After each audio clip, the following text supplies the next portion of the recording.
Shalom, ibu-ibu sekalian yang ada di rumah. Saya hari ini akan merekam pelajaran bilangan chapter yang ke-11. Ya, hari ini di sini masih siang. Jadi saya bisa merekam di beranda daripada hotel saya. Saya masih berada di pulau Kauai, ya. Saya bukan menyebutnya Kuai, salah ya. Ternyata ini pronunciation-nya Kauai, ya, di Pulau Kauai.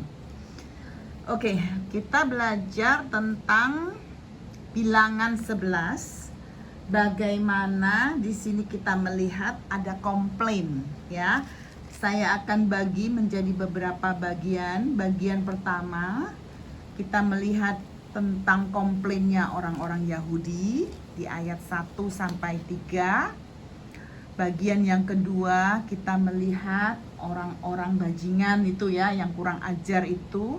Bahasa Inggrisnya the mixed multitude, ya. Mereka komplain di ayat keempat sampai ayat yang ke-9. Bagian yang ketiga, kita melihat bagaimana Musa meratap tentang panggilannya di ayat 10 sampai 15. Dan bagian terakhir, bagaimana Musa menerima pertolongan dari Tuhan, ayat 16 sampai ayat yang ke-35. Sebelumnya mari kita berdoa terlebih dahulu ya. Kita minta Roh Kudus memimpin kita. Bapa yang baik, kami datang kepadamu pada siang hari ini. Bapa, ketika kami belajar, ketika kami mengajar, biarlah Roh Kudus yang mengambil alih, yang mengajar kami. Karena Roh Kudus, Engkau adalah guru yang sempurna. Hamba-Mu banyak kekurangan, perkataan juga terbatas. Tapi kami tahu Engkau yang akan mengajar setiap dari kami yang mendengarkan. Terima kasih Bapa, dalam nama Yesus, amin. Oke, kita melihat di ayat yang pertama sampai ayat ketiga bahwa bangsa Israel itu bersungut-sungut di hadapan Tuhan tentang nasib buruk mereka. Nasib buruk apa, saudaraku? Kita melihat di bilangan chapter yang pertama sampai chapter yang 10, kita melihat mereka itu berkemah di kaki Gunung Sinai. Semua keperluan dipenuhi, mereka diatur oleh Tuhan, dikasih hukum-hukum. Bahkan mereka bilang kalau mereka taat sama Tuhan. Betul nggak? Tiba-tiba di sini kita melihat tentang nasib buruk. Loh, nasib buruk apa? Saudara, disinilah kita melihat hati manusia. Ya, kita jangan bilang Israel. Kita ingat kita sendiri aja, hati kita. Kita kalau mengalami sesuatu yang buruk aja, kita sudah lupa akan berkat Tuhan. Padahal Tuhan sudah membawa kita, memberkati kita, memelihara kita ya, memberikan janji-janjinya kepada kita. Kita melihat pemeliharaan Tuhan yang luar biasa. Tapi ketika kita mengalami sesuatu aja, kita langsung lupa. Ya. Bahkan di dalam Amsal 107 ayat 8 ditulis, "Oh, that man would praise the Lord for his goodness and for his wonderful works to the children of men." Jadi di situ Daud mengingatkan supaya manusia memuji, ya, worship, praise the Lord karena kebaikan-kebaikannya. Mari kita lihat kembali orang Yahudi. Sejarah memang terulang kembali. Saudara ingat ketika bangsa Israel itu baru keluar dari tanah Mesir, baru keluar melewati Laut Merah, baru 3 hari. Ingat, apa yang terjadi? Orang Yahudi komplain terhadap Musa, komplain terhadap Tuhan. Komplainnya apa? Mereka nggak punya air katanya, ya. Mari kita lihat di Keluaran 15 ayat 22 sampai 27. Ya, mereka komplain tidak punya air.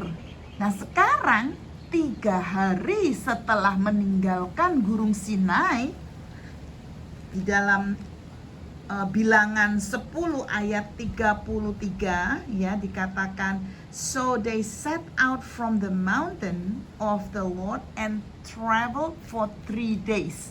Ya, baru 3 hari meninggalkan Gunung Sinai, orang Yahudi komplain lagi. Saudara,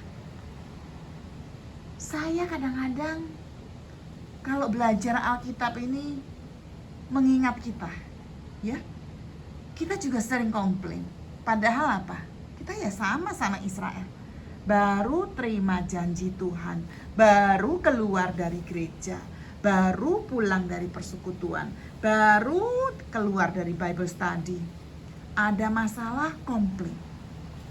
Jadi saudaraku, kita melihat ya, kita itu perlu iman loh untuk benar-benar bisa menerima janji-janji Allah. Kita perlu iman untuk percaya bahwa janji Tuhan itu ya dan amin. Dan di sini kita melihat bahwa iman bangsa Israel sebetulnya belum terlalu kuat. Ya. Nah, kita melihat di sini bangsa Israel kan sudah camping ya, istilahnya di satu lokasi. Berapa lama? 11 bulan. Hampir 1 tahun. Kemungkinan perjalanan baru 3 hari ini benar-benar membuat mereka down, ya, sehingga mereka komplain. Nah, kita melihat apa yang terjadi, saudaraku. Kemudian apa? Tuhan ya marah, betul nggak? Tuhan marah, membakar mereka, saudaraku. Ya, saya buka lagi bahasa Indonesianya di ayat yang kedua. Lalu berteriaklah bangsa itu kepada Musa, ayat pertama. Bersungut-sungut, pada suatu kali bangsa itu bersungut-sungut di hadapan Tuhan tentang nasib buruk mereka, dan ketika Tuhan mendengarnya, bangkitlah murkanya, kemudian menyalakan api Tuhan di antara mereka dan merajalela di tempat perkemahan. Tuhan marah ya. Kita melihat di Keluaran 9 ayat 23 dan 24, kita di situ melihat apinya Tuhan itu digambarkan dengan apa? Kilat dan petir. Kilat dan petir. Di sini Tuhan itu menghukum mereka. Ya, penghukuman Tuhan jatuh pada orang-orang yang apa? Yang tinggal. Kalau di sini tidak lengkap ya bahasa Indonesianya ya. Tapi sebetulnya kalau saudara melihat bahasa Inggris di ayat 1b, then fire from the Lord burn among them and consume some of the outskirts of the camp. Apa itu the outskirts of the camp? Ternyata penghukuman Tuhan itu jatuh pada orang-orang yang tinggal di camp yang bagian luar. Siapa yang tinggal di bagian luar camp? Mari kita lihat ayat yang keempat. Ternyata yang tinggal di luar camp itu adalah orang-orang bajingan, ayat 4, yang ada di antara mereka. Ingat di Bilangan 10 dan di Keluaran kita belajar tentang mixed multitude.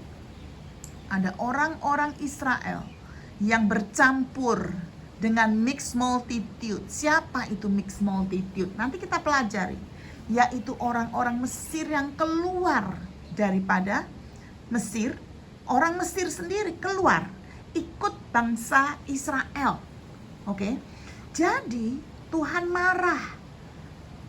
Dan apinya itu kena ke orang-orang yang tinggal di luar camp, yaitu orang itu. Kenapa tinggal mereka yang kena juga?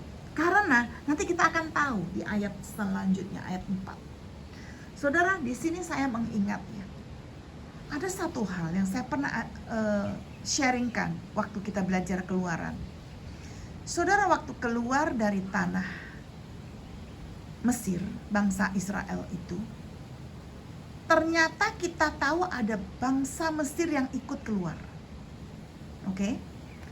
Saya mengingat kita sendiri manusia, Kita ketika diselamatkan oleh Tuhan, kita diberikan posisi sebagai anak Tuhan, kita diberikan berkat-berkat rohani, semua sudah diberikan. Kalau saudara baca Efesus pasal yang pertama, saudara baca semuanya, bahwa kita itu sudah diberikan berkat-berkat rohani. Sudah diberikan.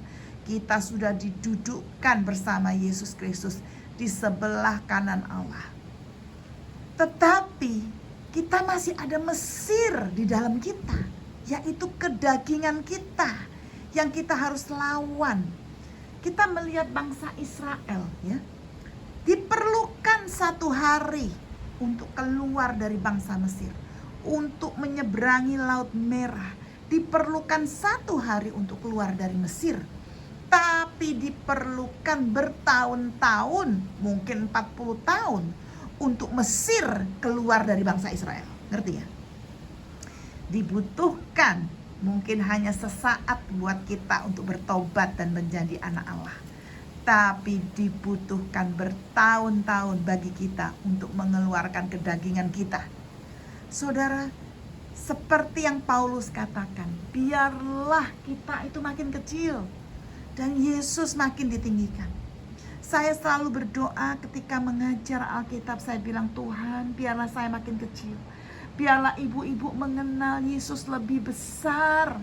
Biarlah ibu-ibu mencari Engkau. Biarlah saya semakin kecil. Saudara, di sini kita melihat bangsa Israel yang bersungut-sungut. Sungut-sungut itu datang dari mana? Saudara, kadang saya melihat, ya, tiba-tiba saya diingatkan oleh suatu hal. Saudara ingat ketika Yesus itu mau disalibkan, ketika Pontius Pilatus berkata kepada kerumunan orang banyak, siapa yang engkau pilih yang dilepaskan pada hari itu? Yesuskah ataukah Barnabas? Kita tahu Barnabas itu adalah penjahat yang ulung, yang seharusnya hari itu dihukum, ya kan? Saya percaya pasti ada 1-2 orang, bahkan 3-10 orang mengatakan, lepaskan Yesus, bebaskan Yesus. Tapi suara orang yang jahat, suara orang bajingan, suara orang-orang Farisi, suara orang-orang guru agama yang mau menghukum Yesus mendominasi kerumunan banyak. Mereka berkata, bebaskan Barnabas. Saudara, saya teringat akan cerita itu. Suara orang yang benar itu tertutup oleh suara orang-orang fasik. Bahkan di dunia ini, suara orang-orang yang percaya Tuhan, pengajaran yang benar tertutup oleh pengajaran-pengajaran yang salah, saudaraku. Jadi saudaraku, kita di sini melihat mengapa kok orang Israel itu bersungut-sungut, pasti dibakar-bakar oleh orang-orang Mesir. Suara orang Mesir itu membakar, membujuk bangsa Israel. Oh ya, di sana ada makan daging. Oh, di sana banyak ini, banyak ayam goreng, banyak makanan-makanan. Di sini makan apa? Mana setiap hari. Padahal saudaraku, selama 40 tahun saudara bangsa Israel makan mana tetapi tidak pernah kekurangan. Mana ini luar biasa. Mana itu bisa dibuat bikin roti, mana itu bisa dibuat jenis satu makanan, mana itu bisa dibuat kue-kue, mana itu dengan satu bahan mana bisa dibuat bermacam-macam makanan sehingga mengenyangkan bangsa Israel. Itu bangsa Israel tidak mengucap syukur. Baru 3 hari berjalan sudah komplain. Mari kita lanjutkan. Di ayat yang keempat, sebentar ya, saya lihat catatan saya. 4 sampai yang ke-9. Kita melihat orang-orang bajingan, orang-orang yang kurang ajar itu. Di antara mereka kemasukan nafsu rakus. Dan orang Israel pun menangislah pula serta berkata, siapakah yang akan memberi kita makan daging? Nah, kelihatan kan siapa yang memulai? Yang memulai itu orang-orang bajingan, ya. Kerasukan apa? Nafsu rakus.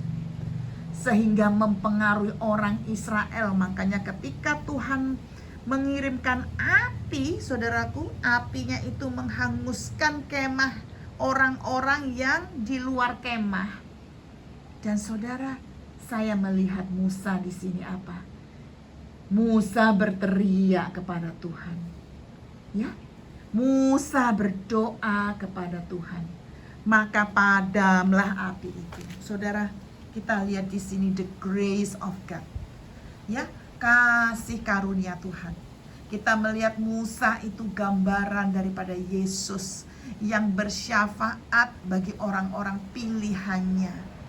Dan kita melihat Tuhan itu bukan melihat bangsa Israel, saudaraku. Tuhan itu melihat Musa. Karena Musa berdoa.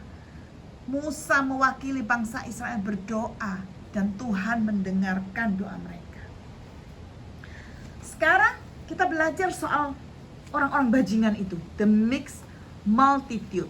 Oke? Mixed multitude itu hanya ada di perjanjian lama. Kata Ibraninya adalah asap sup, ya, yang menggambarkan satu kekacauan, riff-raff, kekacauan. Oke. Nah, mereka ini mengikuti orang-orang Yahudi ketika mereka meninggalkan tanah Mesir. Kalau saudara buka, itu ada dalam Keluaran 12 ayat 38. Mengapa mereka kok meninggalkan Mesir? Mereka orang Mesir loh. Mengapa mereka mengikuti orang Yahudi? Mengapa? Well, Alkitab tidak menjelaskan kenapa mereka itu meninggalkan Mesir. Tapi kita bisa melihat beberapa kemungkinan. Ingat sebelum bangsa Israel keluar dari tanah Mesir, kan ada 10 tulah, ya kan? Mungkin beberapa dari mereka takut akan jangan-jangan ada tulah lagi yang datang. Ini tulah kok terus menerus ada. Jangan-jangan ada tulah lagi. Waduh, paling aman itu ikut orang Yahudi. Ya kan? Paling aman ikut orang Yahudi. Dan kemungkinan lain kita melihat ada di antara dari mereka yang juga menjadi hamba-hamba maupun budak. Waktu mereka melihat keberangkatan bangsa Israel, mereka melihat ini satu kesempatan untuk meninggalkan Mesir. Aku gak mau jadi budak lagi, aku gak mau jadi hamba lagi. Ya, orang-orang pada saat itu, orang Mesir, waktu bangsa Israel itu keluar dari tanah Mesir, pada saat itu orang Mesir itu sedang sibuk menguburkan bayi laki-laki mereka, anak sulung mereka, lagi sibuk. Ini beberapa orang Mesir mengambil kesempatan untuk ikut. Oke. Well, mungkin mereka pikir, wah, aku ikut deh. Aku itu mau ikut bangsa Israel. Siapa tahu ada pengalaman baru. Oke. Bangsa Israel itu punya Tuhan yang luar biasa. Saya melihat Tuhannya itu bikin macam-macam mujizat. Wah, saya mau ikut deh. Tapi sayangnya setelah mereka keluar pun hati mereka tidak pernah berubah. Mereka pun tidak punya iman kepada Tuhan. Padahal mereka juga menikmati berkat loh. Mereka juga menikmati berkat air. Mereka juga menikmati berkat mana. Mereka juga bahkan akan menikmati berkat apa? Burung kuel itu. Tapi mereka tidak percaya karena hati mereka tidak berubah. Apapun alasan mereka untuk keluar, orang-orang Mesir ini yang disebut mixed multitude atau orang bajingan dalam Alkitab bahasa Indonesianya, sudah menyebabkan Musa dan orang-orang Israel itu trouble yang luar biasa sekali. Trouble yang sangat luar biasa. Oke? Ini sama dengan beberapa grup pada zaman hari ini. Ada grup-grup yang namanya troublemaker. Selalu bikin trouble di dalam gereja, selalu bikin pusing hamba-hamba Tuhan, selalu bikin pusing orang-orang Kristen pada hari ini. Padahal mereka juga ke gereja, mereka ikut persekutuan, tapi selalu saja menjadi troublemaker. Mereka tidak ada perubahan di dalam hati mereka. Ini juga disebut oleh Tuhan Yesus di dalam Matius 13 ayat 24 sampai 30. Kalau kita baca perumpamaan tentang gandum dan ilalang.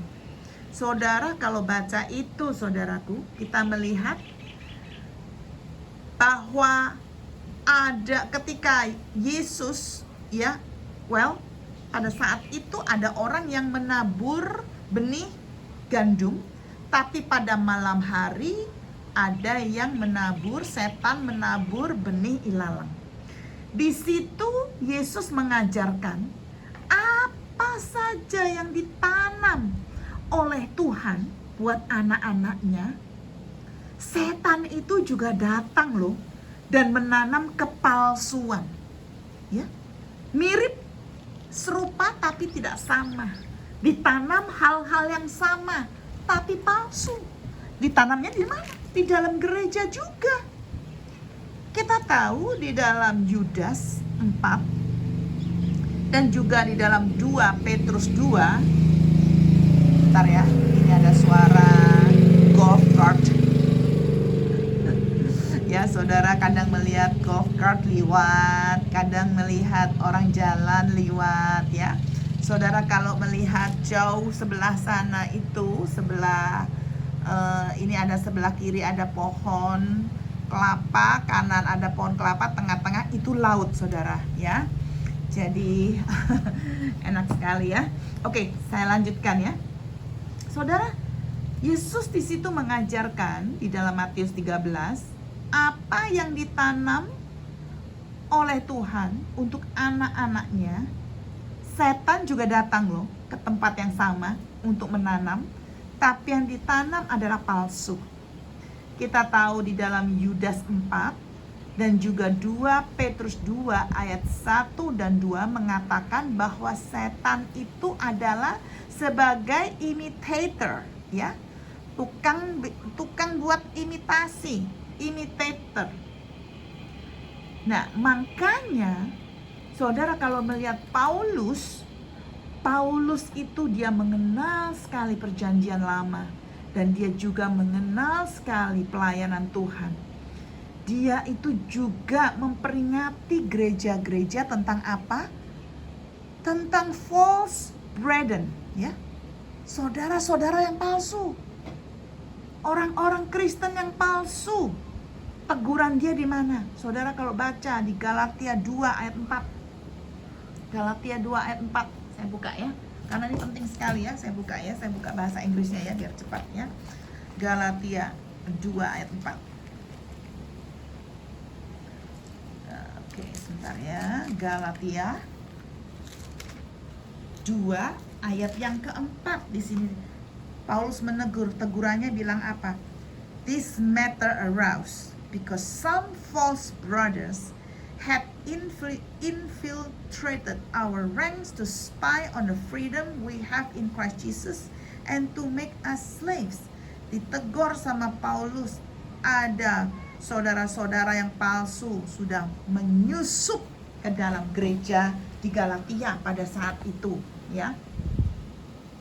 Bukan itu saja, kalau kita baca 2 Korintus 11 ayat 26 dan ayat 13, ternyata ada pelayan-pelayan palsu, hamba-hamba Tuhan yang palsu. Bahkan kalau saudara baca Galatia 1 ayat 6 sampai 9 juga ada false gospel, ada Injil yang palsu. Saudara, dalam pelayanan saya yang cukup bertahun-tahun ini, saya melihat banyak bahwa yang namanya musuh itu, musuh di dalam gereja itu sebetulnya adalah orang-orang di dalam sendiri. isn't the enemy from outside the church who does the damage, but actually it is the counterfeiters. Artinya yang bikin-bikin pemalsu-pemalsu itu who get inside the church fellowship. Saudara boleh baca di Kisah Para Rasul 20 ayat yang ke-28 sampai 30 ya. Di situ Paulus tulis orang-orang yang palsu itu masuk ke dalam gereja. Jadi yang perusak itu yang dari dalam sebetulnya. Orang-orang seperti ini ikut dalam aktivitas gereja, oke? Mereka bertingkah seperti anak-anak Tuhan, tapi sebetulnya mereka nggak punya appetite untuk hal-hal rohani loh, oke? Mereka tidak punya appetite untuk firman Tuhan. Mereka tidak punya appetite untuk hal-hal yang rohani. Dan kalau saudara baca di 1 Yohanes 2 ayat 18 sampai 19, lama-lama tujuan mereka itu kelihatan, saudaraku. Saudara, appetite saudara apa hari ini? Tahu ya appetite ya, nafsu makan. Saudara punya nafsu makan nggak? Saudara nafsu makannya apa? Mau makan firman Tuhan atau mau makan sosial media? Nafsu makan kita apa? Karena kalau saya pribadi, saya mau melihat hubungan saya dengan Kristus itu, kedekatan saya dengan Kristus itu nafsu makan saya, saudaraku. Kalau saya suka baca firman, kalau saya suka berdoa, kalau saya suka sekali bersekutu sama Tuhan, menunjukkan bahwa saya itu ada progres, ya. Tapi kalau tiba-tiba nafsu makan firman saya menurun, berdoa saya kurang, saya itu sudah ada alarm. Hati-hati, kamu jangan sampai berhenti. Kalau berhenti, nggak ada progres, lama-lama kamu menurun. Jadi saudaraku, kita lihat di sini saudaraku. Karena apa? Mixed multitude itu ada di dalam kita. Mesir itu masih ada di dalam tubuh kita, yaitu kedagingan kita, saudaraku. Bagaimana menghilangkan kedagingan di dalam tubuh kita?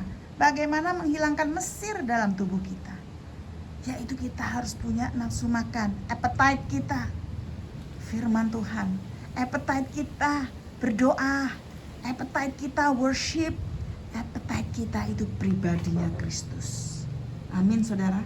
Supaya kita tidak menjadi imitator, kita tidak menjadi orang-orang yang ikut di dalam menggoncangkan gereja, tetapi kita ikut membantu gereja.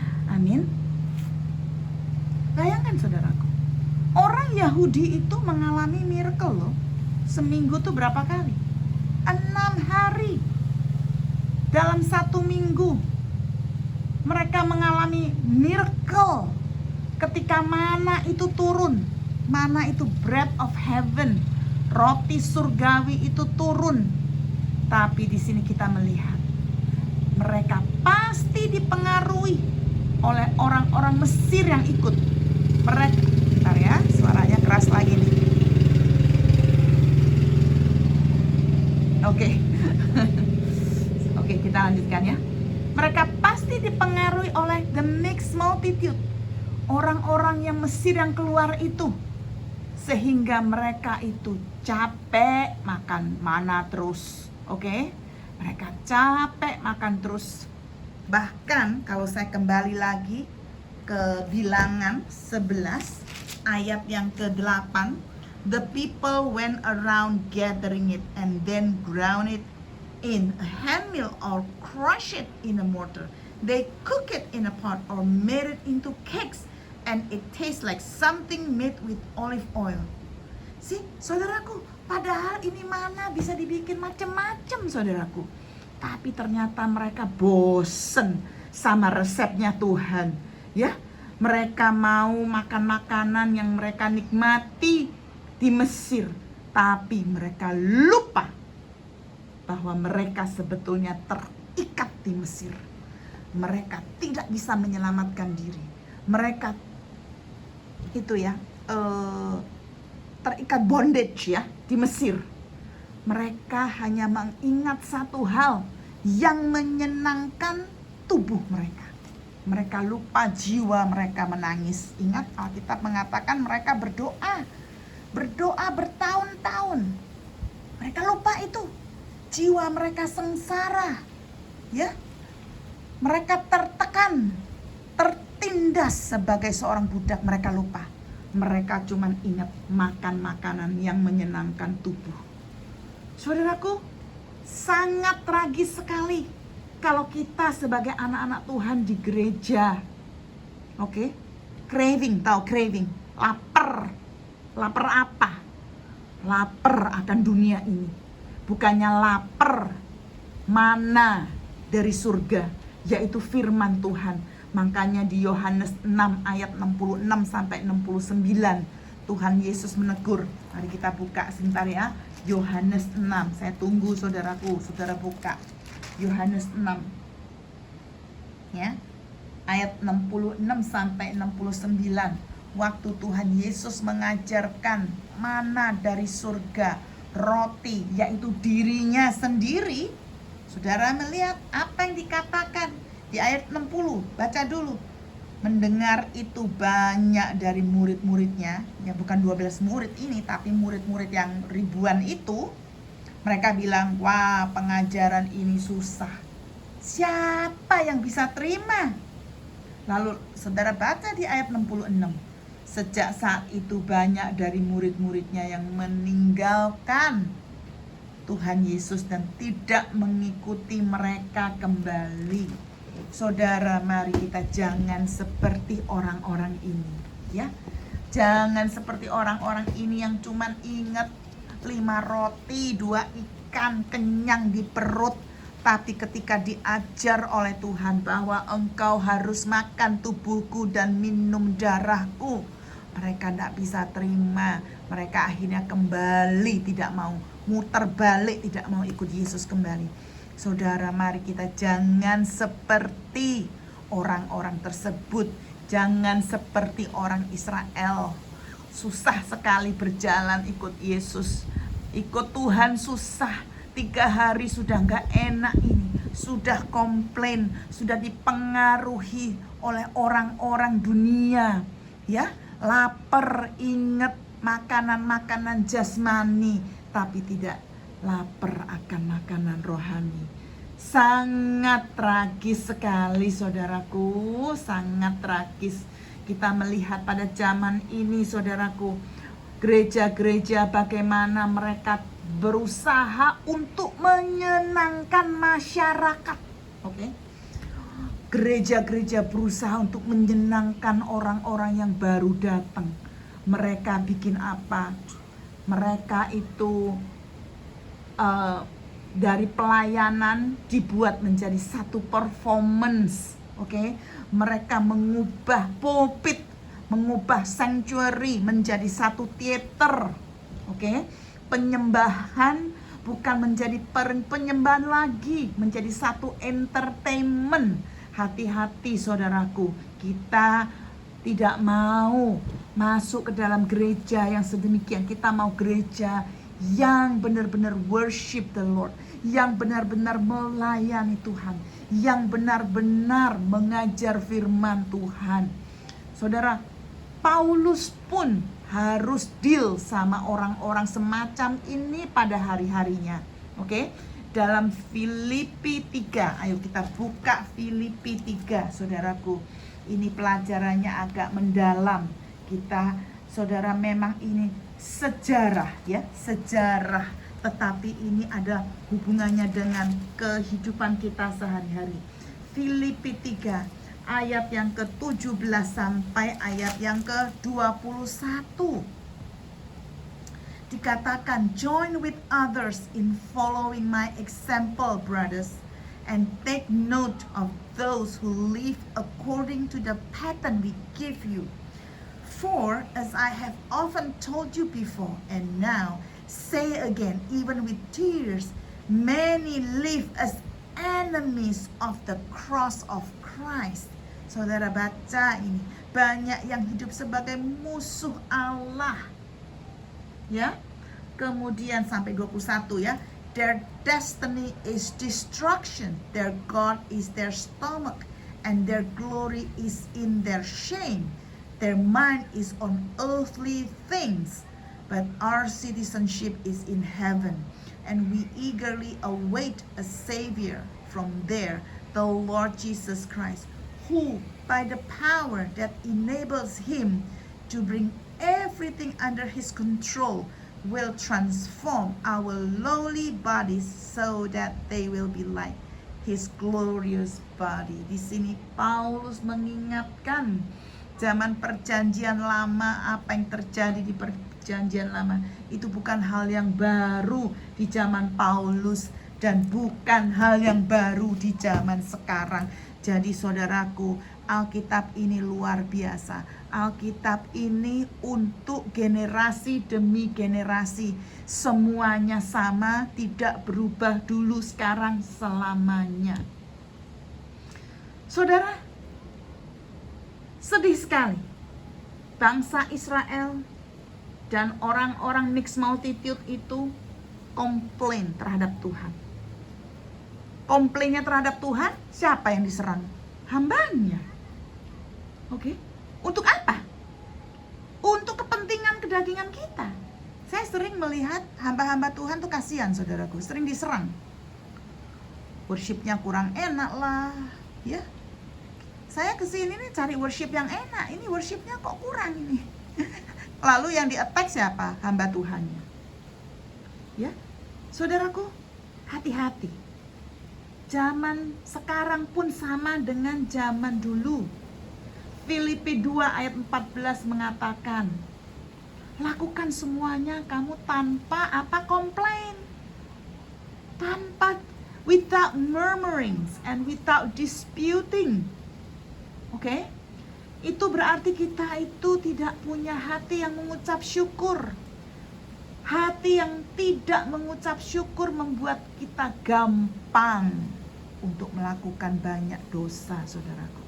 Roma 1:21. Hati yang tidak mengucap syukur gampang, saudaraku, ya, untuk komplain ini dan itu. Mari kita belajar mengucap syukur dalam segala hal. Saudara, kalau belajar dari kehidupan Paulus, dia di dalam penjara pun dia bersuka cita. Apa yang dia lakukan? Dia mengingat-ingat pelayanannya. Dia mengingat-ingat kebaikan Tuhan. Padahal dia ada dalam penjara. Sehingga dia timbul sukacita yang luar biasa. Mari kita belajar seperti Paulus, seperti Tuhan Yesus, tetapi bukan seperti orang Israel dan orang yang mixed multitude ini. Amin, saudaraku. Kita lanjutkan bagian yang ketiga. Bagaimana Musa meratap panggilannya. Oke. Di ayat 10 sampai ayat yang ke-15. Kita melihat di kita melihat di chapter sebelumnya. Chapter 10, Bilangan 10 ayat 35 sampai 36. Kita melihat bagaimana Moses itu sudah menyanyi akan kebesaran Tuhan, kemenangan, dan bercerita tentang Tuhan. Ya, ingat nggak? Waktu kemahnya berangkat, dia berkata-kata kepada Tuhan. Waktu kemahnya berhenti, dia pun berkata-kata kepada Tuhan. Di ayat 35 sampai 36, chapter yang 10. Rise up, O Lord, may your enemy. Oh, itu ada burung, saudaraku. Oh, beautiful sekali suaranya. Ya. Jangan-jangan burungnya datang ya, mendengarkan firman Tuhan ya. Burungnya datang, saudaraku. Ya. Oke. Ya, rise up, O Lord, may your enemies be scattered, may your foes flee before you. Whenever it came to rest, he said, return, O Lord, to the countless thousands of Israel. Ya, dia berkata-kata ini di depan bangsa Israel. Dia mengutamakan Tuhan. Dia mau orang Israel tahu bahwa Tuhanlah yang melakukan ini semuanya. Tapi sekarang kita lihat di sini kebalikannya, saudaraku. Ayat 10 sampai 15. Musa meratap, saudaraku. Dia meratap dengan pahitnya panggilannya sebagai hamba Tuhan, panggilannya ya sebagai pemimpin bangsa Israel. Saudaraku, saya kadang kasihan sama hamba Tuhan. Ya. Mereka tuh discourage loh kalau dikritik, apalagi kritikannya itu tidak benar ya. Terus dikomplain juga, padahal gereja sudah mengalami berkat, gereja sudah mengalami pertolongan Tuhan ya. Tapi masih ada aja yang komplain sama kritik.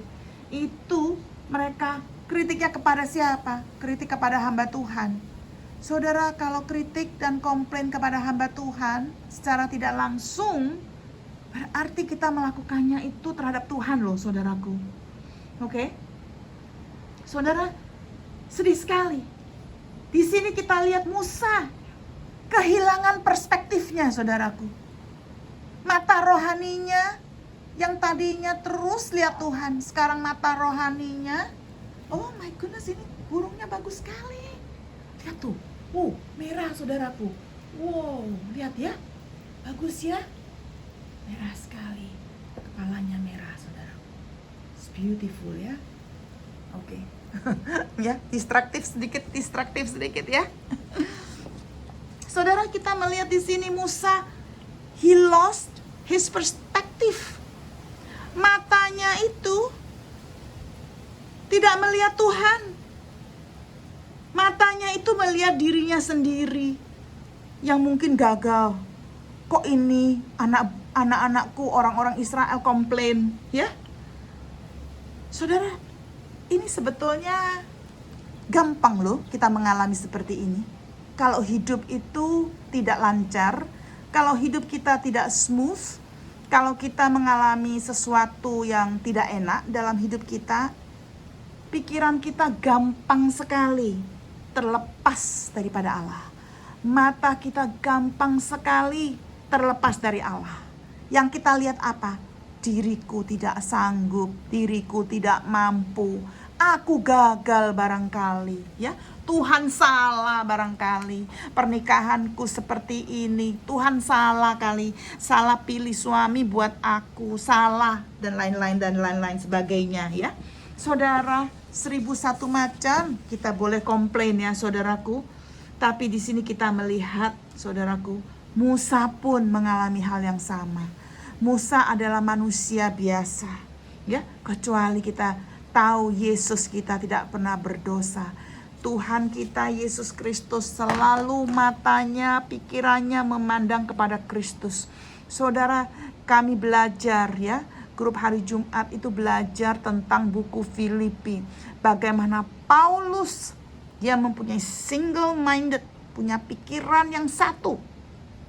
Di dalam keadaan apapun dia melihat keadaan itu merupakan satu kesempatan untuk mengabarkan Injil ya. Dia bahkan melihat ada saudara-saudara yang share the gospel dengan motivasi sendiri.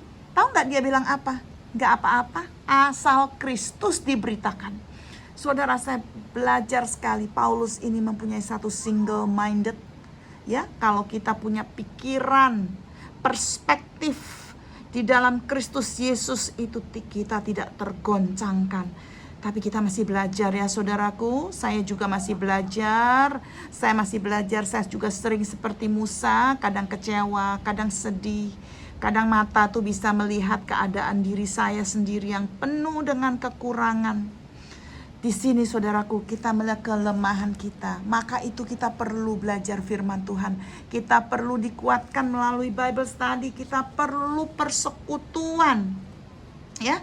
Bahkan saudara melihat di ayat yang ke-14 dari chapter 11 ini, Musa bilang apa? I cannot carry all these people by myself. The burden is too heavy for me. Dengan kata lain, Tuhan, aku gak sanggup, Tuhan. Aku gak sanggup. Ya, Saudara, ini mengingatkan apa? Ini mengingatkan ketika Tuhan memanggil Musa, ya, di semak belukar yang terbakar di Keluaran 3 ayat 11 sampai 12. Musa bilang apa? Siapa aku, Tuhan? Tapi di situ Tuhan meyakinkan dia bahwa dia akan menolong. Tuhan bilang apa? I am who I am. Saya ini loh, self-existence God. Tuhan yang bisa berdiri sendiri. Tuhan yang tidak tergantung pada siapa-siapa. I am who I am will be with you. Ya, saudaraku, kita melihat 1 Petrus 5 ayat 7 ya. Mari kita buka 1 Petrus 5 ayat 7 ya. 1 Petrus 5 ayat 7. Ayat yang ke-7. 1 Petrus 5 ayat ke-7. Cast all your anxiety on him because he cares for you. Saudara, semua kekhawatiran saudara, ketakutan taruh di dalam dia. Karena Tuhan itu care sama saudara, ya. Kalau saudara mengalami seperti Musa saat ini, ingat bahwa Tuhan yang sudah memanggil saudara dan saya, Tuhan yang akan memulai, Dia yang akan memampukan kita sampai tugas kita selesai. Amin, saudaraku. Amin, ya. Mari kita lanjutkan bagian yang terakhir di Bilangan 11 ayat 16 sampai ayatnya yang ke-35. Kita di sini melihat bahwa Musa itu menerima pertolongan daripada Tuhan. Ya, kita tahu bahwa Tuhan tidak pernah meninggalkan Musa. Dia tidak pernah meninggalkan kita. Sekali-sekali pun Dia tidak pernah meninggalkan kita. Ya, dari dulu, sekarang, selamanya Allah kita tetap sama. Allah kita sama di perjanjian lama, Allah perjanjian baru, Allah sekarang bersama kita, dan Allah yang akan datang Dia tetap sama. Dia Alpha and Omega. He is the beginning and He is the end. Oke? Kepada Tuhan seperti itulah kita bersandar, saudaraku. Mari kita melihat apa yang dilakukan Tuhan terhadap Musa. Di dalam ayat yang ke-16 sampai 35, kita melihat Tuhan menolong Musa, ya, menyelesaikan dua masalah yang sangat sulit. Dua masalah yang sangat sulit. Yang pertama, bagaimana menggembalai 2 juta orang. Ingat, 600.000 hanya laki-lakinya saja. 600.000 hanya tentara laki-laki saja. Belum lagi orang-orang yang di bawah umur, orang-orang tua, ibu-ibu dan anak-anak. Total berjumlah 2 juta. Bagaimana menggembalai 2 juta orang? Itu hal yang pertama yang gak gampang, ya, yang sulit loh itu, saudaraku. Hal yang kedua yang Tuhan bantu Musa, bagaimana memberikan mereka makanan, daging buat 2 juta itu. Wow, di sini ya, saya melihat Tuhan itu luar biasa ya. Kalau saya nih ya, kalau anak-anak makan tahu tempe minta daging, kalau nggak ada uang beli daging, makan apa yang ada. Ini mami punya tahu tempe ya. Tapi di sini ya kita tahu Tuhan kita itu kan Allah yang kaya ya. Dia bisa melakukan segala perkara. Tapi kita nggak lihat di situnya. Kita melihat hati Tuhan di sini. Kita melihat karakter Tuhan luar biasa. Karakter Tuhan ya, yang mengasihi, kadang-kadang memanjakan. Di sini saya melihat Tuhan itu benar-benar menolong Musa, memanjakan bangsa Israel, memanjakan Musa. Bagaimana memberikan mereka daging, luar biasa sekali. Nah, saudaraku, mari kita lihat problem yang pertama. Ya, di ayat 16 dan 17. The Lord said to Moses, "Bring me 70 of Israel's elders who are known to you, as leaders and officials among the people, have them come to the tent of meeting, that they may stand there with you. Ayat 17, I will come down and speak with you there, and I will take off the spirit that is on you and put the spirit on them. They will help you carry the burden of the people so that you will not have to carry it alone. Saudaraku, ini saya kalau bahasa Indonesianya ya, ayat 17. Aku akan turun dan berbicara dengan engkau di sana, lalu sebagian dari roh yang hingga padamu itu akan kuambil dan kutaruh atas mereka. Ini bukan berarti roh Tuhan yang di dalam Musa diambil, diangkat, ditaruh kepada mereka, enggak. Ya. Ini bahasa aslinya maksudnya begini. Urapanku yang ada di kamu, ya, rohku yang akan di kamu, pimpinanku yang ada di kamu, itu aku akan juga berikan kepada orang-orang itu untuk menolong kamu. Oke? Jadi di sini Tuhan itu memberikan satu task, ya, tanggung jawab kepada orang 70 itu, dan dengan diberikan tanggung jawab itu oleh Tuhan untuk mereka, Tuhan juga memampukan mereka seperti Tuhan memampukan Musa. Oke? Ini artinya Tuhan memampukan mereka seperti Tuhan memampukan Musa. Lalu kalau kita baca 24 sampai 30, terutama ayat 25, ada yang bertanya kemarin kepada saya. Then the Lord came down in the cloud and spoke with him, and he took off the spirit that was on him and put the spirit on the 70 elders. When the spirit rested on them, they prophesied, but they did not do so again. Apa maksudnya ini? Maksudnya Tuhan memakai mereka itu hanya sementara untuk keperluan pada saat itu. Oke? Karena kemampuan Tuhan pada saat itu Roh Kudus belum diturunkan. Seperti zaman Pantekosta, Roh Kudus diturunkan dan diam di dalam setiap orang percaya. Orang yang percaya kepada Yesus sebagai juru selamat pribadinya, Roh Kudus itu dimeteraikan di dalam. Pada saat itu belum. Jadi adalah pilihan Tuhan untuk supaya rohnya tinggal di dalam orang-orang yang khusus dipanggilnya untuk melayani dengan tujuan-tujuan tertentu pada saat itu saja. Itu artinya. Oke?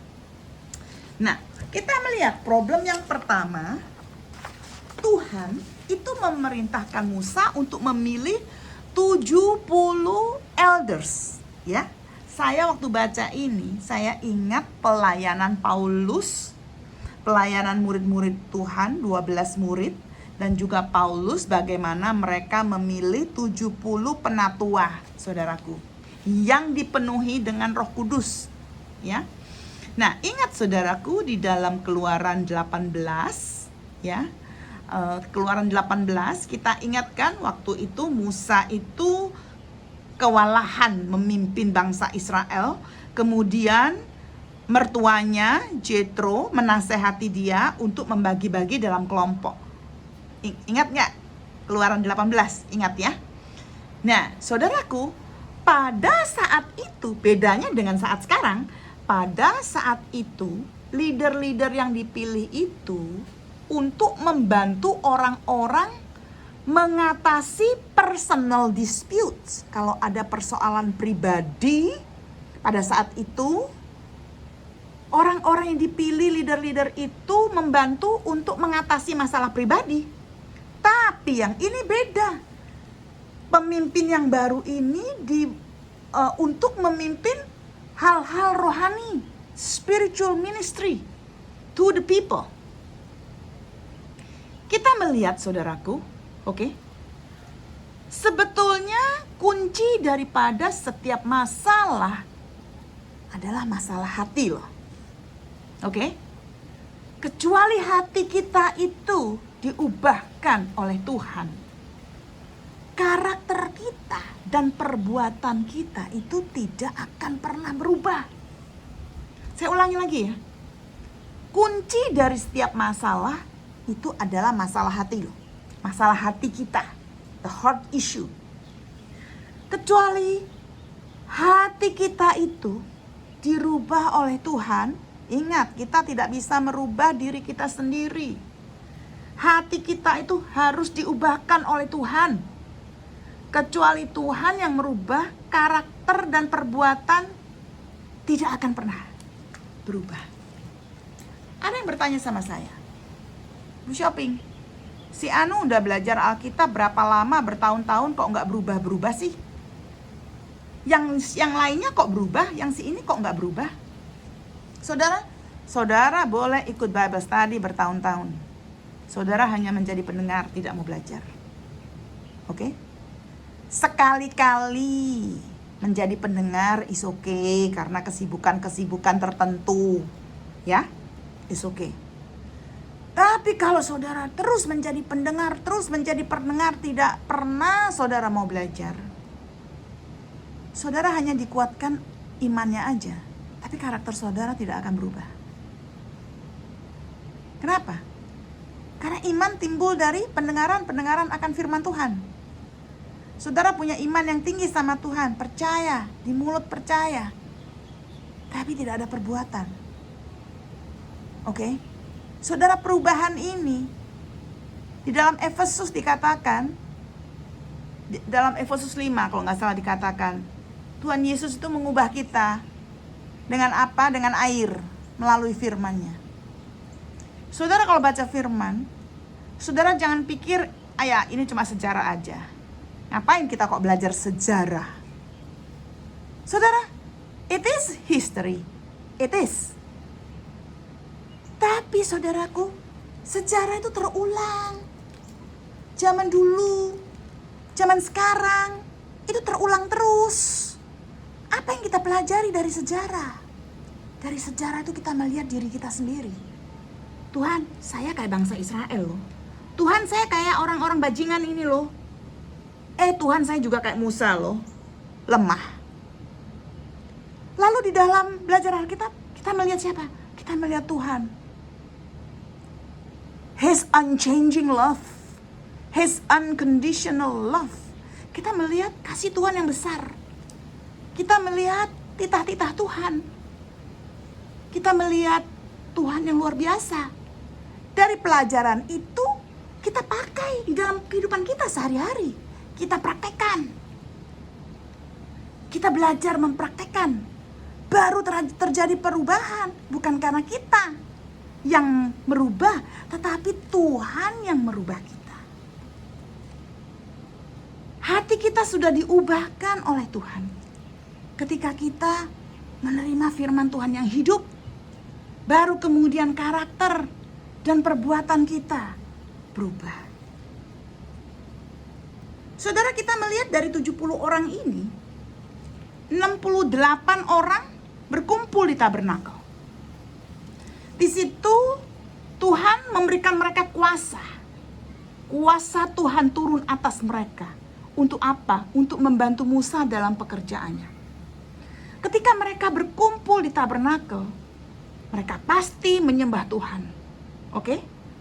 Mereka pasti menyembah Tuhan, dan di situ buktinya kita melihat bahwa Tuhan menurunkan rohnya atas mereka. Tapi ada 2 orang yang tidak ada di tabernakel, yaitu Eldad dan Medad. Kenapa? Kita tidak tahu kenapa. Tidak diberikan penjelasan di situ. Tapi kita melihat juga tidak ada disiplinnya Tuhan.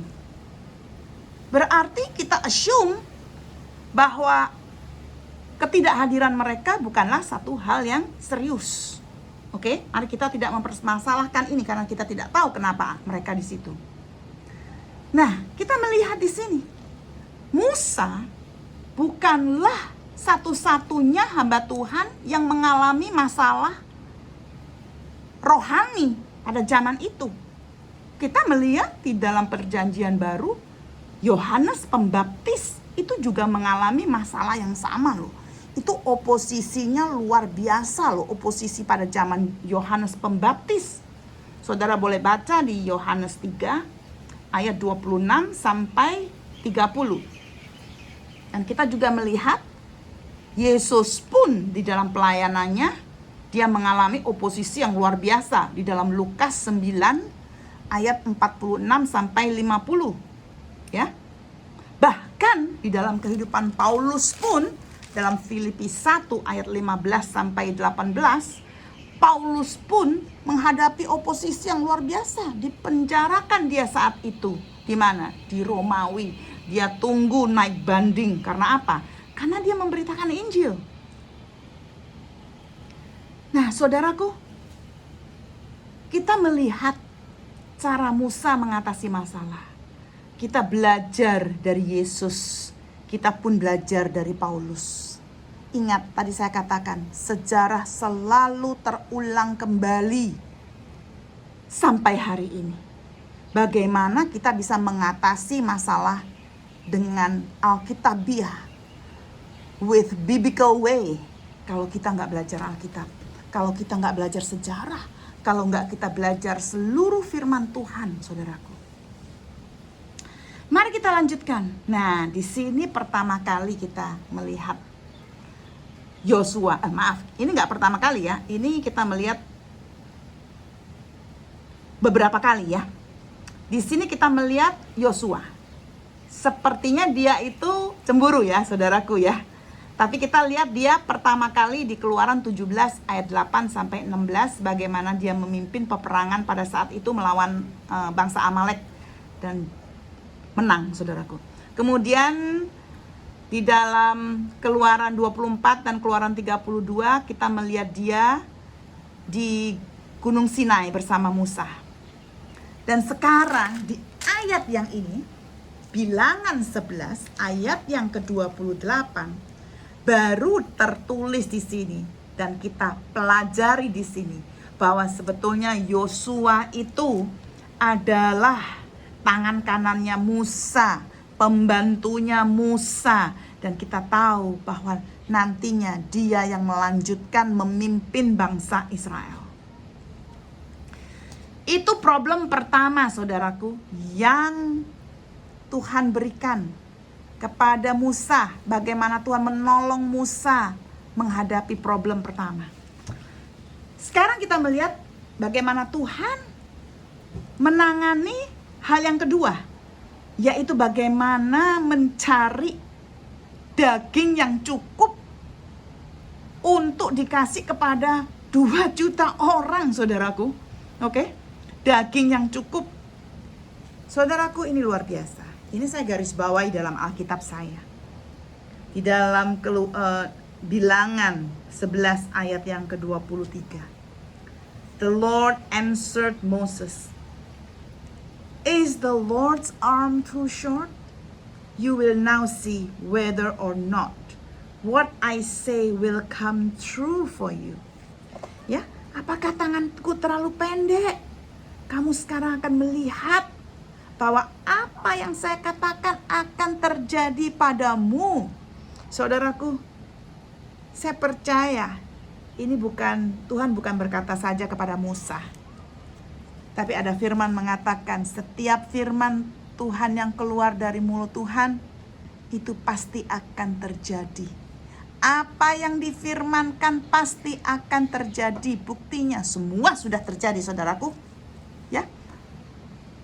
Janji-janji Tuhan dari kitab Kejadian ketika manusia jatuh dalam dosa, bahwa anak dari perempuan ini akan meretakkan tumit, ya.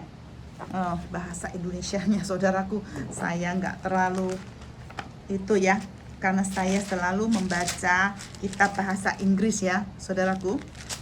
Itu di dalam Kejadian 3, Tuhan bilang apa? I will put enmity between you and the woman, and between your offspring and hers. He will crush your head, and you will strike his heel. Ya, itu berbicara soal bangsa Israel dan Yesus Kristus. Itu sudah terjadi, saudaraku. Ya, kematian Yesus kelahiran Yesus, kematian, kebangkitan yang dinubuatkan di perjanjian lama sudah terjadi. Semua sudah terjadi, tinggal satu yang belum terjadi, saudaraku, yaitu kedatangan Yesus yang kedua kalinya, yang akan menghakimi seluruh bumi, saudaraku. Kalau janji Tuhan yang dulu-dulu sudah terjadi, janji Tuhan yang satu ini, akankah tidak terjadi? Tidak mungkin, saudaraku. Ingat, apa yang Tuhan katakan dan janjikan akan terjadi. Amin, saudaraku. Nah, di sini kita melihat dahsyatnya Tuhan. Bagaimana Dia mengirim angin yang kencang sehingga membawa sekelompok burung-burung itu mendekati perkemahan bangsa Israel. Bahkan membawa kelompok burung itu terbang cuma 3 feet above the ground, 3 feet di atas tanah, sehingga bangsa Israel itu, saudaraku, mereka 2 hari 1 malam menangkap burung-burung itu dan membunuh burung-burung itu. Dahsyat jumlahnya, ada di ayat 32 ya, jumlahnya itu ya. All that day and night and all the next day the people went out and gathered quail. No one gathered less than 10 homers. Then they spread them out all around the camp. See, tidak ada satupun yang mengumpulkan lebih kecil daripada 10 homers ya. Saudara, itu 10 homers itu 60 bushels of meat. Itu luar biasa banyaknya, saudaraku. Saudara, Tuhan tuh luar biasa ya. Dia itu bukan saja Allah yang penuh kasih karunia. Nah, kita dilihat di sini karakter Dia ya. Kasih Dia dan penghakiman Dia berjalan bersamaan. Itu karakter Tuhan. Itu ada di dalam Keluaran, kita pernah belajar ini. Kasih Tuhan, His love, and at the same time His judgment also falls on the people who are wicked. Ya, kasih Tuhan. Saudara melihat kasih Tuhan. Dikasih hujan kepada seluruh dunia, matahari jatuh pada semua orang. Oke? Hujan jatuh pada semua orang. Tetapi pada saat yang sama, penghakiman Tuhan terjadi pada orang-orang yang tidak percaya, saudaraku. Saudara kalau ingat, Roma 1 ayat 24, 26, dan 28. Di situ kita melihat karakter Tuhan. Kalau Tuhan mau menghakimi orang-orang, He let them have their own way. Ya udah, kamu lakukan aja. Kamu gak mau dengar sama saya, ya sudah. Ya sudah. Ya, saudara baca itu ayatnya di Roma 1, 24, 26, 28. God gave them over. He gave them what they asked for. Oke? Mazmur 106, saya bacakan ya. Mazmur 106 ayat 15. He gave them what they asked for, but He sent a plague along with it. Saudara, ini baterainya udah mau habis ya, jadi saya cukup percepat ya, sudah mau selesai ya. Orang-orang Yahudi udah mulai ya makan daging ya, makan daging dan makan pesta ya mereka ya, sampai puas. Tapi saudara lihat apa yang terjadi. God's judgment struck and many of them died. Di pasal 11 ayat 33. But while the meat was still between their teeth and before it could be consumed, the anger of the Lord burned against the people. Saudara, Tuhan sudah memperingati Israel. Kamu makan mana? Cukup. Itu adalah satu ujian akan ketaatan bangsa Israel terhadap firman Tuhan. Menolak mana berarti Israel menolak Tuhan. Saudara, ini satu sikap yang melawan bagi bangsa Israel yang membuat Tuhan marah. Ini mengingatkan kita bagaimana kita itu harus memperlakukan firman Tuhan. Bagaimana kita memperlakukan firman Tuhan? Itu sama dengan bagaimana kita memperlakukan Tuhan itu sendiri. Okay, to ignore the word of God and to treat it carelessly, okay, is to ask for discipline of God. Ibrani 12 ayat 5 sampai 11, kalau kita itu melalaikan firman Tuhan, kita itu akan didisiplin ya oleh Tuhan. Okay? Mari saudaraku, jangan mengisi dan makan hal-hal duniawi yang membawa kematian.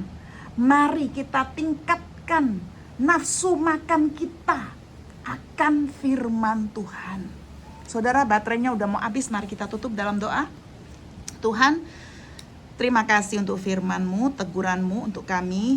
Tuhan, biarlah kami punya nafsu yang besar untuk makan firman-Mu, mengenal Engkau lebih dalam dan titah-titah-Mu.